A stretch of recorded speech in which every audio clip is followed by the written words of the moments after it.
तो दोस्तों GNFC यानी कि Gujarat Narmada valley fertilisers and chemical limited ने अपने क्वार्टर टू के नंबर डिस्क्लोज कर दिए हैं।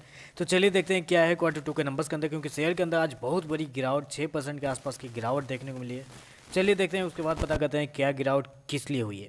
तो देखिए पिछले क्वार्टर में क्या होता है। पिछले क्वार्टर में कंपनी का रेवेन्यू अगर देखा जाए, जो कंपनी ने ऑपरेशन के थ्रू जनरेट किए थे 2696 करोड़, पिछले साल मात्र 2096 करोड़ था, जबकि इस क्वार्टर में देखा जाए तो 2587 करोड़ के आसपास है।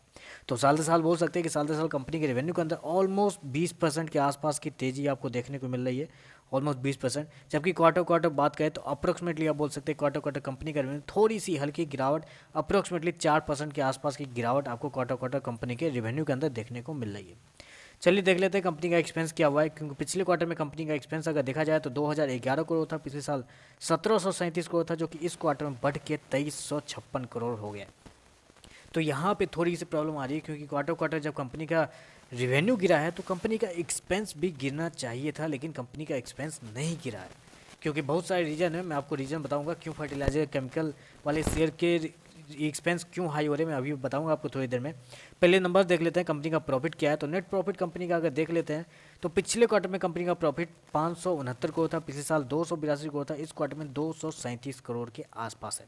तो आपको क्लियरली यहाँ पे दिख रहा होगा कि कंपनी का जो प्रॉफिट है क्वार्टर क्वार्टर बात करें तो अप्रोक्सीमेटली आधा हो चुका है, जबकि साल से साल बात करें तो वहाँ पे भी अच्छी खासी अप्रोक्सीमेटली 15 से 20% के आसपास की गिरावट आपको देखने को मिली। तो ओवरऑल आप बोलेंगे कि नंबर तो बहुत ज़्यादा पुअर है, क्योंकि कंपनी का रेवेन्यू गिरा हुआ है, साल से साल क्वार्टर क्वार्टर दोनों कंपनी का प्रॉफिट अच्छी खासे अमाउंट में गिरा हुआ है। तो देखिए मैं यहाँ पे एक चीज़ बताना चाहूँगा, ये जो एक्सपेंस आपको जो देखने को मिल रहा है कि इस क्वार्टर में कंपनी को थोड़े ज़्यादा एक्सपेंस खर्च करने पड़े हैं, तो उसके पीछे मेन रीज़न जो होता है बेसिकली एक यहाँ पे एम्प्लॉय बेनिफिट के नाम पे कंपनी को इस क्वार्टर में 70 करोड़ के आसपास का ज़्यादा खर्चा करना पड़ा है। जबकि वही अगर 70 करोड़ ऐड कर देते तो अप्रोक्सीमेटली 310 करोड़ के आसपास का प्रॉफिट होता है, जो साल दर साल बेहतर हो सकता था। लेकिन यहाँ पे कंपनी ने एक्सपेंस में कटौती नहीं की है, एक्सपेंस के अंदर कोई कंप्रोमाइज़ नहीं की है, जिसकी वजह से कंपनी का एक्सपेंस इस क्वार्टर में बढ़ता हुआ नजर आ रहा है। पिछले क्वार्टर में देखा जाए तो चेंज इन इन्वेंट्री के नाम पर कंपनी को 183 करोड़ का फायदा हुआ था, जबकि इस क्वार्टर में 128 करोड़ का लॉस हुआ है। तो ये सभी चीज़ अगर देखा जाए